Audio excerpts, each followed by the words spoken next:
और अब वक्त है सत्य और तथ्य का। हिंदुस्तानी लोग शायद दुनिया में इकलौते ऐसे हैं जिन्हें अपने इतिहास के मुकाबले उस इतिहास पर ज्यादा भरोसा होता है जिसे एजेंडे के तहत हमारी संस्कृति और हमारे हीरोज को कमतर साबित करने के लिए प्लांट किया जाता है।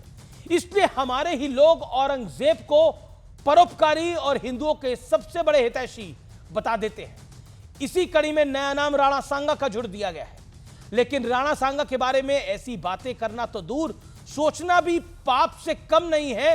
दरअसल समाजवादी पार्टी के सांसद रामजीलाल सुमन ने दावा किया है कि राणा सांगा ने इब्राहिम लोदी को हराने के लिए बाबर से मदद मांगी और उसे भारत आने का न्योता दे डाला। रामजीलाल सुमन ने राणा सांगा को गद्दार तक कह दिया है और श्रीमान अखिलेश यादव ने खुलकर अपने सांसद का समर्थन भी किया है, बचाव भी किया है। सबसे पहले दोनों की बात आप अपने कानों से सुन लीजिए। लेकिन सभापति महोदय, मैं जानना चाहूंगा कि बाबर को लाया कौन? बाबर को इब्राहिम लोदी को हराने के लिए राणा सांगा लाया था। तो मुसलमान तो बाबर की औलाद हैं और तुम गद्दार राणा सांगा की औलाद हो। ये हिंदुस्तान में तय हो जाना चाहिए। अगर बाबर की तो आलोचना करते हैं, राणा सांगा की आलोचना नहीं करते। भारतीय जनता पार्टी से पूरे उत्तर प्रदेश की हमारी समाजवादी पार्टी की तरफ से निवेदन है कि इतिहास के पन्ने ना पलटें, क्योंकि इतिहास के पन्ने अगर पलटे जाएंगे तो लोग ये भी याद करेंगे कि छत्रपति शिवाजी महाराज जब उनका तिलक होना था कि पैर के बाएं अंगूठे से उनका तिलक किया गया था। इनकी बातें सुनकर आपको भी लगेगा कि लुटेरे आक्रमणकारियों के सामने भारत के राजा कितने डरे और सहमे हुए थे। लेकिन आज सत्य और तथ्य के जरिए राणा सांगा, इब्राहिम लोदी और बाबर तीनों का इतिहास जानने का दिन है, बताने का दिन है। सत्य और तथ्य यह है कि राणा सांगा ने मेवाड़ में 1509 से 1528 तक शासन किया था। 1517 में उन्होंने इब्राहिम लोदी को खतौली में हराया। इसके बाद 1518-19 में उसे धौलपुर में मात दी। 1517 और 1519 में राणा सांगा ने महमूद खिलजी को भी हराया।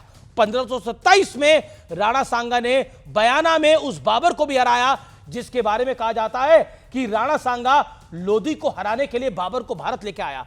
स्कॉटिश इतिहासकार विलियम इरिक्सन ने लिखा है कि बयाना में मुगलों को एहसास हुआ कि उनका सामना अफगानों से कहीं भयंकर सेना के साथ हुआ है। राजपूत किसी भी वक्त जंग के लिए तैयार रहते थे हमेशा और जान देने से गुरेज नहीं करते थे। यह थी राजपूतों की आन बान और शान। 16 मार्च 1527 को बाबर और राणा सांगा के बीच खनवा में एक और युद्ध हुआ। इस युद्ध में राणा सांगा को तीर लगा और वो बेहोश हो गया। उन्हें गिरा देख राजपूत सेना का मनोबल टूट गया। राणा सांगा ने अपने जीवन काल में 100 युद्ध लड़े और बाबर के साथ इस आखिरी लड़ाई में के अलावा उन्होंने हर युद्ध जीता। खनवा में युद्ध में उन्हें 80 घाव आए थे। इससे पहले उनकी एक आंख जा चुकी थी, एक हाथ और पैर भी नहीं था। इसके बावजूद उसका पौरुष देखिए। उन्होंने 100 युद्ध लड़े। लेकिन हमारे लोगों को तो वो इतिहास पसंद है जिसे गुलामी की मानसिकता फैलाने के इरादे से लिखा गया है। लेकिन आप लोग इस ट्रैप में मत फंसिएगा। सही किताबें पढ़िए और अपने बच्चों को सही ज्ञान दीजिए और अपने शूरवीरों पर गर्व करिए, अपनी हिस्ट्री पर, अपने इतिहास पे गर्व करिए। राणा सांगा महान थे, हैं और सदैव रहेंगे। और जो उनको गद्दार कह रहे हैं उनको ना इतिहास का पता है ना अपना पता है।